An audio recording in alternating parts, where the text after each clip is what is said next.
20 पे आप आ जाओ। 20 क्या है आपका 1/e⁴x। 20 है इंटीग्रल 1/e⁴x dx। तो बहुत इजी है, आप क्या करो e को ऊपर ले जाओ, नेगेटिव हो जाएगा। एक्सपोनेंशियल फंक्शन को इंटीग्रेट कैसे करते हैं हम, जो पावर है उसका डेरिवेटिव साथ चाहिए।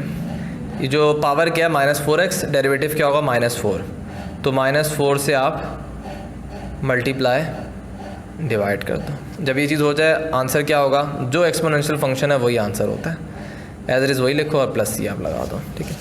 तो अच्छा इसको आप नीचे ले जाओ, e की पावर -4x है ना, इसको आप नीचे ले जाओ तो क्या हो जाएगी e की पावर +4x, ठीक है। तो ऑप्शन नंबर कौन सा होगा इसके अंदर, हाँ ऑप्शन नंबर ए जो है वो ठीक होगा। लेकिन +c नहीं इन्होंने डाला हुआ, ये बहुत बड़ी गलती है इनकी, +c आना चाहिए यहाँ पे, हाँ ही वाला ऑप्शन है। उसके बाद आप आ जाओ 21 पे।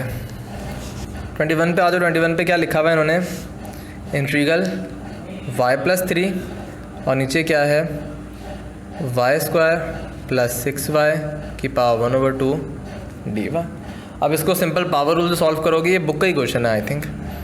तो आप इसको ऊपर ले जाओ, सबसे पहले तो इसकी पावर हो जाएगी नेगेटिव, फिर क्या लिखा हुआ है y+3 और dy। अब बेस आपके पास क्या है, बेस आपके पास है 2y + 6, मौजूद होना चाहिए था आपके पास 2y + 6, लेकिन सिर्फ y+3 मौजूद है। तो अगर मैं इसको 2 से मल्टीप्लाई करूँगा तो ये 2y और इसको 2 से करूँगा 6, ठीक है। तो बेसिकली 2 से मल्टीप्लाई डिवाइड करना है, मल्टीप्लाई वाला मैंने यहाँ लिख दिया, डिवाइड वाला आप यहाँ बाहर लिख दो, ठीक है। तो ये जब कंप्लीट हो जाए उसके बाद आप इंटीग्रेट कर दो, 1/2 पावर में 1 ऐड करो आप, ठीक है। -1/2 में 1 ऐड करोगे तो 1/2 आएगा, नीचे भी 1/2 + c, ये 1/2 ऊपर जाके 2/1 हो जाएगा, मतलब 2/1 इस तरह आएगा, 2 से 2 कैंसिल हो जाएगा, तो सिर्फ आपके पास हो जाएगा y² + 6y⁴ 1/2 + c। और इस 1/2 को आप रूट की फॉर्म में भी लिख सकते हो। तो option number none of these होना चाहिए इसके अंदर असूलन तौर पे। तो 21 का ए लिखा हुआ है इन्होंने, और असूलन तौर पे ए होना चाहिए नहीं है, मैं देख लेता हूँ इसको। नहीं यार, ये मेरा वाला बिल्कुल ठीक तरीका है, ये वाला आंसर होगा, 1/2 यहाँ पे नहीं आएगा, ठीक है। उसके बाद आप आ जाओ 22 पे। 22 पे आपके पास क्या लिखा हुआ है, dx x ln x नहीं x ln 5x, ठीक है।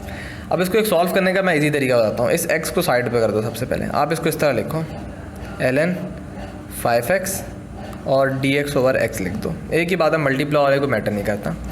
इस पर फॉर्मूला लगा दो आप। अच्छा, इसको आप इस तरह भी लिख सकते हो, अगर मैं इसको इस तरह लिखूँ, एक और तरीका बताता हूँ, dx / x ln 5x, आप इसको इस तरह भी लिख सकते हो, ये भी एक ही चीज़ है, dx/x लिखूँ या dx / x लिखूँ, एक ही बात है, ठीक है। तो आप दोनों तरीके से लिख सकते हो। समझाने के लिए मैं इस तरह लिख रहा हूँ, और अगर आप चाहो एक और तरीका मैं बता देता हूँ। मैं चाह रहा हूँ आप लोगों को बिल्कुल कन्फ्यूजन ना हो, आप इस तरह लिखो 1/x और ln 5x और बाहर आप dx लिख दो, ये भी एक तरीका है, ठीक है। अब करना ये है, आपके पास डिनोमिनेटर में आप देखो फंक्शन क्या मौजूद है, ln 5x का डेरिवेटिव निकालो। ln के बाद जो भी चीज़ होती है वो डिनोमिनेटर में आती है, ठीक है। उसके बाद 5x का डेरिवेटिव क्या होगा, 5 होगा, 5 से 5 कैंसिल कर लो, बेसिकली डेरिवेटिव क्या आ रहा है इसका, 1/x आ रहा है। तो ln 5x का डेरिवेटिव क्या है, 1/x। तो अगर आप गौर से देखो, जो डिनोमिनेटर में फंक्शन मौजूद है उसका डेरिवेटिव ऊपर मौजूद है, तो फॉर्मूला क्या कहता है, फॉर्मूला कहता है ln, यार ये फॉर्मूला ये वाला है, आप लोग शायद कंफ्यूज हो, मैं बार बार ये फॉर्मूला बता रहा हूँ। ये फॉर्मूला है कि अगर एक फंक्शन है उसका डेरिवेटिव ऊपर मौजूद है तो ln f(x + c), ये इसका आंसर होता है। ये फंक्शन था, डेरिवेटिव मौजूद है, ln जो फंक्शन है वो आप लिखो और +c लगा दो, ठीक है। तो ये इसका करेक्ट ऑप्शन है। तो जो ऑप्शन नंबर डी जो है ln 5x + c, वो इसका आंसर है। 23 पे आप आ जाओ। 23 पे बेसिकली एक सिंपल सा है आपके पास, 2x - 5 का होल स्क्वायर dx। सबसे पहले आप स्क्वायर एक्सपेंड कर दो, ये क्या हो जाएगा, 4x² - 20x और ये हो जाएगा 25, बाहर आप लगा दो dx। अब अलग अलग कर दो, ये जगह -20x dx और ये हो जाएगा 25 dx। फिर आप एक्स स्क्वायर का इंटीग्रल होगा एक्स क्यूब ओवर 3, इसका हो जाएगा एक्स स्क्वायर ओवर 2 और इसका हो जाएगा 25x। सिंप्लीफाई करो, ये हो जाएगा 4 ओवर 3 एक्स स्क्वायर, ये हो जाएगा एक्स क्यूब, ये हो जाएगा -10 एक्स स्क्वायर, ये हो जाएगा 25x और यहाँ प्लस सी भी आएगा। ठीक है, तो ये आपके पास आंसर आ जाएगा। तो 4 over 3 x cube -10 x square plus 10x नहीं प्लस 25x है। तो ऑप्शन नंबर सी जो है वो करेक्ट होगा। उसके बाद आपके पास लिखा हुआ है एक्स स्क्वायर ई एक्स। अच्छा, एक्स स्क्वायर ई की पावर एक्स डी एक्स। अगर MCQ ना समझ आए बताया है, PDF अटैच है, आप देख सकते हो, वहाँ से क्लियर नज़र आ जाएगा आपको। ये अलजेब्रिक फंक्शन है, इसको यू ले लो, ये एक्सपोनेंशियल फंक्शन है, इसको वी ले लो। शॉर्ट ट्रिक क्या है, DI मेथड। डी लो एक्स स्क्वायर को, पहली दफ़ा डिफ्रेंशिएट करो 2x, दूसरी दफ़ा करो 2, तीसरी दफ़ा करो 0 आ जाएगा। e की पावर x को इंटीग्रेट करो, e की पावर x ही आएगा, e की पावर x को इंटीग्रेट करो, e की पावर x आएगा। और फिर ये वो एक जोक था ना कि वो e की पावर x है और मैं डेरिवेटिव हूँ, उसका दिल e की पावर x है और मैं डेरिवेटिव हूँ, कुछ भी कर लूँ चेंज नहीं हो सकता उसका। तो वो वाली चीज़ है, ये वाली कभी चेंज नहीं होगा ना, आप इसको इंटीग्रेट करो डिफ्रेंशिएट करो, ये चेंज नहीं होगा, e की पावर x ही रहता है।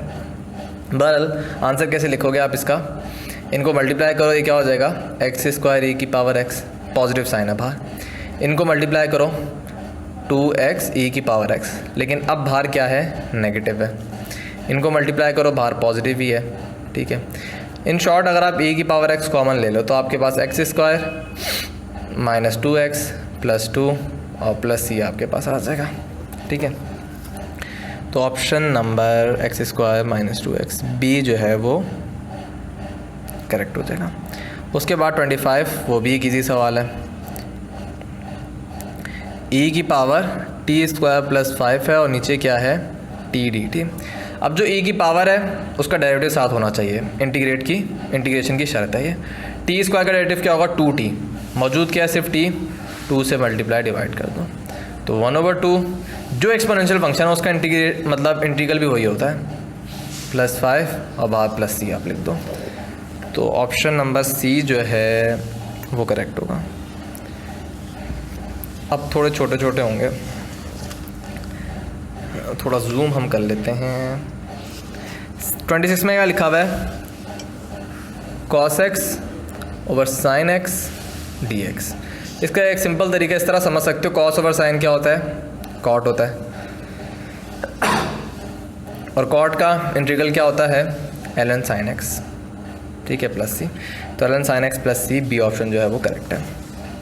फिर 27 है, 27 में आपके पास है ln x की पावर 7 और बाहर नीचे x है, x को मैं इस तरह लिख रहा हूँ dx ओवर x, एक ही बात है, इस तरह लिख सकता हूँ मैं। अब इस पे आप पावर लगा दो, कैसे, बेस ln x पावर 7 है, बेस का डेरिवेटिव साथ होना चाहिए, ln x का डेरिवेटिव क्या होता है 1/x, और 1/x साथ मौजूद है तो बस आप पावर लगा दो। बहुत दफ़ा करवाया ये, पावर में 1 ऐड करो, नीचे भी 1 ऐड और प्लस सी लगा दो। तो ऑप्शन नंबर ए जो है वो करेक्ट हो जाएगा। फिर 28 है sine ln x over ln x। हाँ 28 हम यहाँ करते हैं, 28 है sine ln x divided by, अच्छा इधर लिख देते हैं, इस तरह लिख देते हैं, एक ही बात है, मल्टीप्लाई और मैटर नहीं करता। ट्रिग्नोमेट्री फंक्शन के जो इंटीग्रल थे खाली वो किस तरह करते थे, जो एंगल है ना उसका डेरिवेटिव साथ होना चाहिए, एंगल के ln x डेरिवेटिव 1/x साथ मौजूद है, फॉर्मूला लगा दो।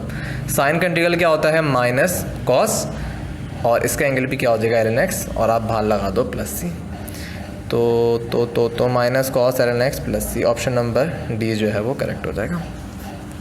फिर आपके पास साइन स्क्वायर है, साइन स्क्वायर x का आपको इंटीग्रल लेना है। देखो साइन स्क्वायर x का वो इंटीग्रल नहीं होता, आपको फॉर्मूला लगाना पड़ता है। इस पे फॉर्मूला आप लगाओ 1 माइनस कॉस 2x ओवर 2 का, ये मैंने वीडियोस में बताया हुआ आपको। ठीक है, फिर इसको सिंप्लीफाई करो, आप कर दो एलसीएम ब्रेक, क्योंकि कोई मसला ना होना आप लोगों को। ठीक है, इस तरह कर दो, उसके बाद आप अलग कर दो जो मैंने वहाँ करवाया था, और हो जाएगा -1/2 cos 2x dx। अब इसका इंटीग्रल तो आपको पता है x हो जाएगा, एंगल क्या है cos का 2x, 2 का डेरिवेटिव क्या, 2x का डेरिवेटिव क्या होगा 2। ठीक है, तो यहाँ से 2 से मल्टीप्लाई डिवाइड कर दो, इधर भी 2 मल्टीप्लाई होगा और बाहर जो डिवाइड होगा वो इससे मल्टीप्लाई होके 4 हो जाएगा। अब ये चीज़ आई थिंक आप लोगों को पता होनी चाहिए। 1/2x माइनस 1/2, कॉस का इंटीग्रल क्या होता है साइन, तो ये हो जाएगा साइन 2x प्लस सी। हमें डिटेल में जाता है इसमें, लेकिन ज़रूरत नहीं है क्योंकि बहुत डिटेल में मैंने चैप्टर अपलोड किए हैं। अगर आप ई कैट की तैयारी कर रहे हो तो सबसे पहले आप लोगों का फ़र्ज़ बनता है कि आप चैप्टर की तैयारी करो, क्योंकि चैप्टर आप नहीं आता होगा तो आप ये क्या एक्सपेक्ट कर रहे हो कि मैं एमसीक्यूज़ में डायरेक्ट समझाऊंगा आप लोगों को। बी जो है वो करेक्ट हो जाएगा, 30 जो है वो गलत है, ठीक है। अच्छा 31 पे आ जाओ। 31 पे आपको एक कर्व गिवन है y = x² + 2x और आपसे पूछ रहे हैं कि आप एरिया निकालो और x = 1 x = 3, ठीक है। तो x = 1 और x = 3 पे निकालना है। तो ये 6.10 का क्वेश्चन है। हाँ, फॉर्मूला क्या था उसका, एरिया निकालने का फॉर्मूला होता है a/b y dx, ठीक है। a क्या होता है, लोअर लिमिट a ले लो, अपर लिमिट b ले लो, ठीक है। a यहाँ पे क्या है 1, b यहाँ पे 3 है, y क्या है x² + 2x और यहाँ आ जाएगा dx। आप अलग अलग कर लो।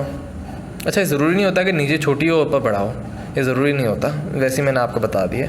आमतौर पर स्टूडेंट में कन्फ्यूजन होती है। अगर आप 6.4 देखो ना, उसमें एक क्वेश्चन ऐसा है जिसमें नीचे एक बड़ा मतलब पाई की फॉर्म में था वो सवाल, उसमें नीचे वाली पावर बड़ी है, नीचे वाली लिमिट ऊपर वाली कम है, छोटी है, तो ज़रूरी शर्त नहीं होती है। अच्छा, ये 1 3 और x dx आ जाएगा आपके पास। इंटीग्रेट कर दो, x² का इंटीग्रल क्या होता है x³/3, लिमिट क्या है 1 से लेके 3। इसी तरह इसका इंटीग्रल होगा x²/2, 2 से 2 कैंसिल कर दो, मुसीबत में पढ़ने की क्या ज़रूरत है, कैंसिल कर दिया, सिर्फ x² बचेगा, उस पर लिमिट अप्लाई कर देना।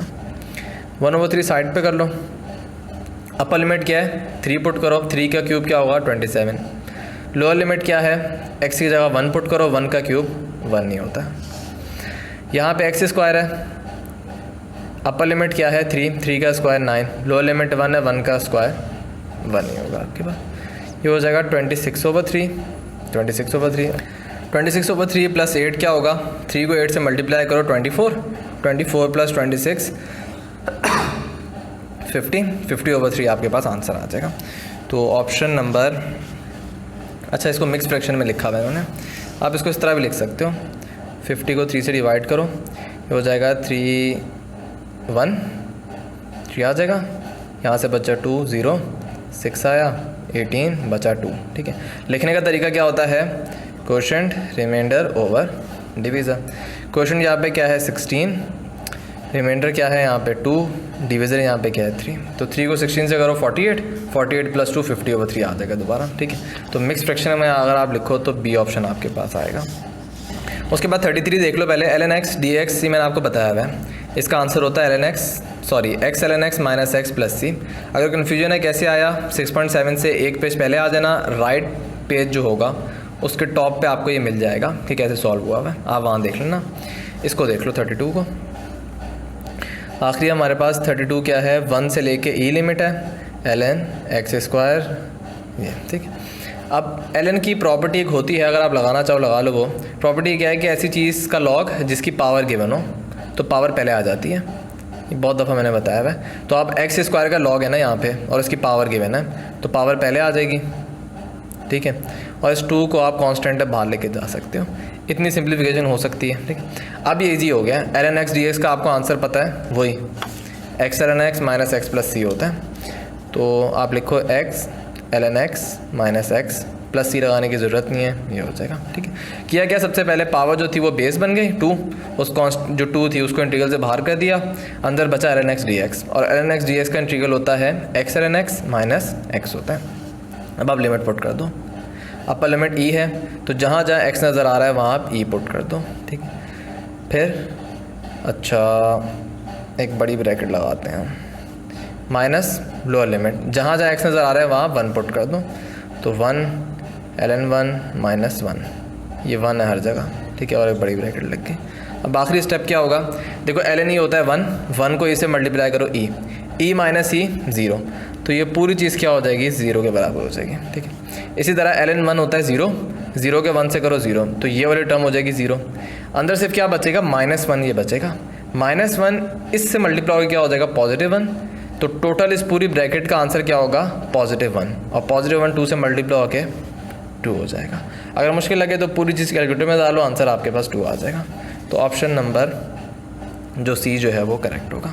तो गाइस इस वीडियो में इतना ही। हमने ईद के दिन बैठ के वीडियो बनाई है पूरी, थक भी गए।